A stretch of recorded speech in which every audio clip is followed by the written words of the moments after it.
आज जानेंगे उस महान साइंटिस्ट गैलीलियो गैलीली के बारे में जिनके मरने के 350 साल बाद तक भी उन पर बैन लगा रहा। एल्बर्ट आइंस्टाइन और स्टीवन हॉकिंग जैसे साइंटिस्ट भी जिसे अपना आदर्श मानते थे। वीडियो को आखिर तक ज़रूर देखना। आप गैलीलियो के बारे में 30 ऐसी बातें जानोगे जो शायद ही आपने पहले कभी सुनी होंगी। नंबर 30। 18 फरवरी 1564 को इटली के महान पेंटर और कवि मिकलांजेलो की डेथ हुई थी और इससे ठीक 3 दिन पहले 15 फरवरी 1564 को इटली के महान साइंटिस्ट गैलीलियो गैलीली का जन्म हुआ था। नंबर 29। जिस साल गैलीलियो की डेथ हुई थी उसी साल सर आइजक न्यूटन का जन्म हुआ था। दोनों ने फिजिक्स को स्टडी किया। न्यूटन ने गैलीलियो द्वारा फिजिक्स में किए गए काम को आगे बढ़ाया और इसीलिए कुछ लोग न्यूटन को गैलीलियो का पुनर्जन्म भी कहते हैं। नंबर 28। मिकलांजेलो, निकोलो मैकियावेली, फोस्कोलो, रोसिनी और गैलीलियो गैलीली, इटली की इन सभी महान हस्तियों को एक ही चर्च में दफनाया गया है। इटली के फ्लोरेंस शहर के बेसिलिका ऑफ सेंटा क्रोसी चर्च में इन सभी की कब्र है। इसीलिए इस चर्च को टेम्पल ऑफ इटालियन ग्लोरीज भी कहा जाता है। नंबर 27। एरिस्टोटल का कहना था कि अगर दो चीज़ों को ऊंचाई से एक साथ नीचे छोड़ा जाए तो उन दोनों में से जो भारी चीज़ होगी वो हल्की से पहले ज़मीन पर गिरेगी। गैलीलियो एरिस्टोटल की इस बात को सही नहीं मानते थे। उनका कहना था कि भारी और हल्की दोनों चीज़ें एक साथ ज़मीन पर आती हैं। इसको साबित करने के लिए गैलीलियो ने पीसा की मीनार पर खड़े होकर दो हल्की भारी चीज़ों को एक साथ नीचे छोड़ा था और दोनों एक साथ ज़मीन पर गिरी थी। अब कुछ हिस्टोरियंस कहते हैं कि ऐसा करने की गैलीलियो ने सोची थी, ऐसा उन्होंने किया नहीं था। लेकिन गैलीलियो के टाइम के कुछ राइटर्स जिन्होंने गैलीलियो पर लिखा था उन्होंने इस कहानी का जिक्र किया है। नंबर 26। स्टीवन हॉकिंग ने कहा था कि मॉडर्न साइंस के जन्म के लिए सबसे ज़्यादा योगदान गैलीलियो का है। वहीं अल्बर्ट आइंस्टाइन ने सबसे पहले गैलीलियो को फादर ऑफ मॉडर्न साइंस कहकर संबोधित किया था। नंबर 25। गैलीलियो गैलीली एक एस्ट्रोनॉमर, इंजीनियर, फिजिसिस्ट, फिलोसोफर और मैथमेटिशियन थे। गैलीलियो को father of observational astronomy, father of modern physics, father of scientific method और फादर ऑफ मॉडर्न साइंस भी कहा जाता है। नंबर 24। गैलीलियो और उनकी फैमिली का सरनेम पहले गैलीली नहीं था। 14th सेंचुरी में गैलीलियो के एक एंसेस्टर हुए थे जिनका नाम गैलीलियो बोनायुटी था। ये एक फिजिशियन थे, एक यूनिवर्सिटी टीचर थे और पॉलिटिशियन थे। इनके ऑनर में 14th सेंचुरी के आखिर में इनकी फैमिली ने अपना सरनेम बदलकर बोनायुटी से गैलीली कर लिया था। सो गैलीलियो बोनायुटी के फर्स्ट नेम पर ही आगे चलकर उनकी फैमिली का सरनेम गैलीली बना। नंबर 23।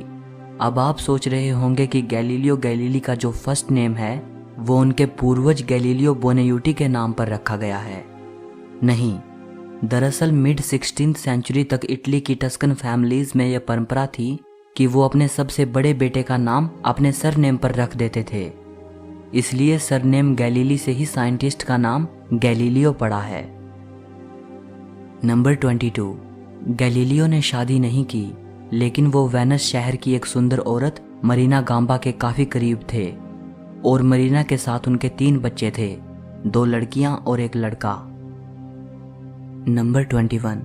गैलीलियो एक धार्मिक इंसान थे। वो पक्के कैथोलिक ईसाई थे लेकिन इसके बावजूद भी उन्होंने अपने 3 बच्चों की मदर से कभी शादी नहीं की। ये धर्म के खिलाफ था। गैलीलियो ने शादी क्यों नहीं की इस बारे में अमेरिका की एक राइटर दावा सोबल अपनी बुक गैलीलियोज डॉटर में लिखती हैं कि उन दिनों शादी ना करना स्कॉलर्स में एक ट्रेडिशन था। जैसे रेनेसेंस के कई बड़े दिग्गजों मिकलांजेलो, लियोनार्डो दा विंची और निकोलस कोपरनिकस ने भी शादी नहीं की थी। नंबर 20। क्योंकि गैलीलियो की डॉटर्स बगैर शादी के जन्मी थी इसलिए गैलीलियो मानते थे कि उनकी शादी नहीं की जा सकती और वो सोचते थे कि अगर शादी करनी भी पड़ी तो उनको भारी दहेज देना पड़ेगा। गैलीलियो की इनकम इतनी नहीं थी कि वो इतना दहेज उठा पाएं। आखिर में गैलीलियो ने डिसाइड किया कि उनकी बेटियों के लिए धार्मिक जीवन बिताना ही सही रहेगा और उसने अपनी दोनों बेटियों को कॉन्वेंट में भेज दिया, जहां उन्होंने अपनी सारी जिंदगी बिताई। नंबर 19। आमतौर पर यह माना जाता है कि गैलीलियो ने टेलीस्कोप का आविष्कार किया था, लेकिन यह सच नहीं है।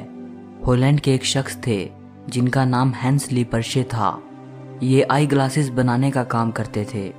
इनको ही टेलीस्कोप की इन्वेंशन के लिए क्रेडिट दिया जाता है। सन 1608 में लिपर्शे ने अपनी टेलीस्कोप की इन्वेंशन को पेटेंट करवाने के लिए एप्लीकेशन दी, लेकिन हॉलैंड सरकार ने सोचा कि टेलीस्कोप जैसी इन्वेंशन को कॉपी करना बेहद आसान है, क्योंकि लिपर्शे द्वारा दी गई एप्लीकेशन के कुछ ही दिनों बाद हॉलैंड के एक और इंस्ट्रूमेंट बनाने वाले शख्स ने उसी डिवाइस को पेटेंट करवाने की कोशिश की। दोनों में से किसी के भी पेटेंट को ग्रांटेड नहीं किया गया, लेकिन क्योंकि लिपर्शे की एप्लीकेशन सबसे पहली थी, इसीलिए उन्हीं को इन्वेंशन के लिए क्रेडिट दिया जाता है। नंबर 18। 1609 में गैलीलियो को टेलीस्कोप के आविष्कार के बारे में पता चला और उन्होंने खुद का टेलीस्कोप बना लिया। उन्होंने पहले वाले टेलीस्कोप के कंपेयर में एक बेटर वर्जन बनाया, उसमें काफ़ी सुधार करते हुए।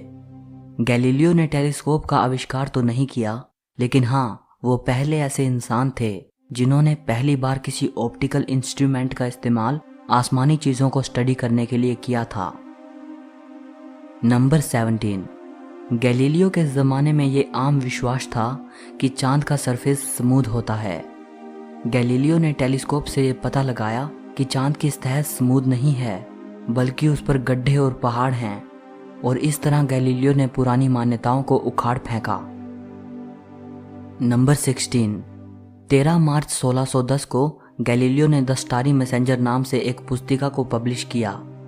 यह हिस्ट्री का पहला साइंटिफिक वर्क था जिसमें टेलीस्कोप द्वारा की गई ऑब्जर्वेशंस को दिखाया गया था। ये जो स्क्रीन पर आप देख रहे हैं, ये गैलीलियो द्वारा बनाए गए चांद के स्केचेस हैं। इनको गैलीलियो ने टेलीस्कोप से देखकर बनाया था। नंबर 15।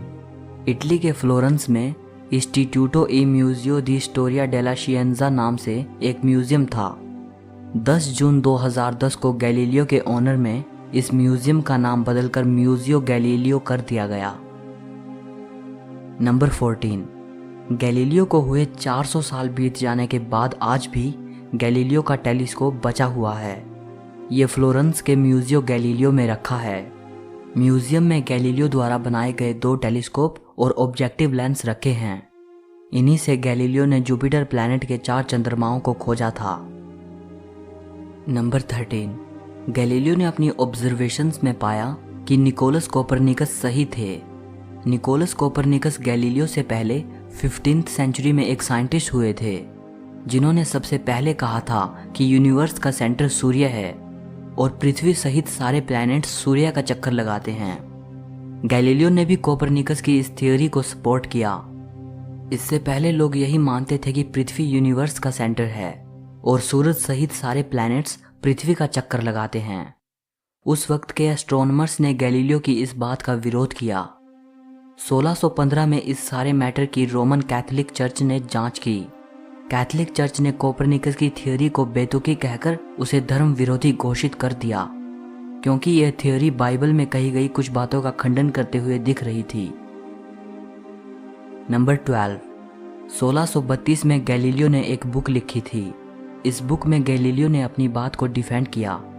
इसके बाद गैलीलियो पर मुकदमा चलाया गया, जिसमें उनको धार्मिक मान्यताओं को ठेस पहुंचाने के लिए दोषी पाया गया। नंबर 11। दोषी पाए जाने के बाद गैलीलियो को मजबूर किया गया कि वो सभी के सामने अपना बयान वापस लें और कहें कि उनकी थ्योरी कि पृथ्वी सूर्य के चारों ओर घूमती है गलत है। कहा जाता है कि जब गैलीलियो ने अपनी गलती मानी तब वो बेहद दुखी थे। अपना बयान वापस लेने के बाद गैलीलियो ने नीचे देखते हुए ये वाक्य कहा, एंड येट इट मूव्स, और ये अभी भी घूम रही है। नंबर 10। गैलीलियो को पहले तो उम्र कैद की सज़ा सुनाई गई, लेकिन बाद में उनकी सज़ा को उम्र कैद से हाउस अरेस्ट में बदल दिया गया और कहा गया कि वो अपनी बची हुई सारी ज़िंदगी अपने घर के अंदर रहकर ही बिताएंगे। नंबर 9। बार्तोलोमे इस्तेवान मूरियो, जो कि एक स्पेनिश पेंटर थे। गैलीलियो के मरने के 2 साल बाद इन्होंने गैलीलियो की एक पेंटिंग बनाई थी। पेंटिंग में दिखाया गया है कि गैलीलियो जेल के अंदर बैठे हैं, मानो वो किसी गहरी सोच में हों। जब 1911 में इस पेंटिंग को रिस्टोर किया गया तो पता चला कि वो किसी सोच में नहीं बैठे हैं, बल्कि वो एकटक होकर जेल की दीवार पर खुदे शब्दों को देख रहे हैं। दीवार पर लिखा है एंड येट इट मूव्स, और ये अभी भी घूम रही है। लेकिन इस तस्वीर में इन शब्दों को नहीं देखा जा सकता। नंबर 8, गैलीलियो ने अपने अंतिम साल अपने घर में नज़रबंद रहकर बिताए। इस दौरान उन्होंने अपना ज़्यादातर वक्त अपनी बुक लिखने में लगाया, जिसका नाम था टू न्यू साइंसेस। उन पर लगे बैन के चलते वो इटली में तो अपनी बुक को पब्लिश नहीं कर पाए, लेकिन उनकी बुक 1638 में हॉलैंड में पब्लिश हुई। नंबर 7, हाउस अरेस्ट के दौरान गैलीलियो के कई चाहने वाले उनसे मिलने आते थे। उनसे मिलने आने वाले लोगों में यूरोप की 2 बड़ी हस्तियों का नाम भी शुमार है, फिलोसोफर थॉमस होब्स और पोएट जॉन मिल्टन। ये दोनों गैलीलियो के हाउस अरेस्ट के दिनों में उनसे मिलने आए थे। नंबर 6, सन 1638 में गैलीलियो कंप्लीटली ब्लाइंड हो चुके थे और इसके ठीक 4 साल बाद 8 जनवरी 1642 को उनकी डेथ हो गई। नंबर 5, गैलीलियो की मृत्यु के बाद टस्कनी शहर के नवाब ने चाहा कि गैलीलियो को फ्लोरेंस के बेसिलिका ऑफ सेंटा क्रोसी चर्च में दफनाया जाए, जहां गैलीलियो के फादर की भी कब्र थी। लेकिन ऐसा नहीं हो सका। वहां के पोप ने इस बात का विरोध किया, क्योंकि कैथोलिक चर्च ने गैलीलियो को धार्मिक विश्वासों को ठेस पहुंचाने के लिए सजा सुना रखी थी। इसलिए गैलीलियो को चर्च के पास ही कहीं और दफनाया गया। लेकिन गैलीलियो के मरने के करीब 1 सेंचुरी बाद 1737 में चर्च के अंदर गैलीलियो की याद में एक स्मारक बनाया गया और इसी दौरान गैलीलियो के अवशेष को निकालकर चर्च में दफना दिया गया। नंबर 4, गैलीलियो का शव निकालने के बाद उसे फिर से दफनाने से पहले उनके शरीर से उनकी 3 उंगलियां और 1 दांत निकाल लिया गया। इनमें से गैलीलियो की 1 उंगली फ्लोरेंस के म्यूजियम में रखी है। नंबर 3, म्यूजियम में गैलीलियो की उंगली को ऐसे रखा गया है मानो वो रोम की तरफ इशारा कर रही हो, वही रोम जहां गैलीलियो पर मुकदमा चलाया गया था। नंबर 2, 1989 में नासा और जर्मनी की एक टीम ने जुपिटर प्लैनेट और उसके मून्स को स्टडी करने के लिए एक स्पेसक्राफ्ट लॉन्च किया। गैलीलियो गैलीली के सम्मान में स्पेसक्राफ्ट को गैलीलियो नाम दिया गया। नंबर 1, 1992 में यानी गैलीलियो की मृत्यु के ठीक 350 साल बाद कैथोलिक चर्च के पोप जॉन पॉल ने यह माना कि गैलीलियो सही थे। पोप ने कहा कि गैलीलियो के केस में चर्च से गलती हुई थी, चर्च ने उनके साथ ठीक नहीं किया। सो इस वीडियो के लिए इतना ही। उम्मीद है कि ये वीडियो आपको पसंद आई होगी। लाइक और शेयर कर देना और हिस्ट्री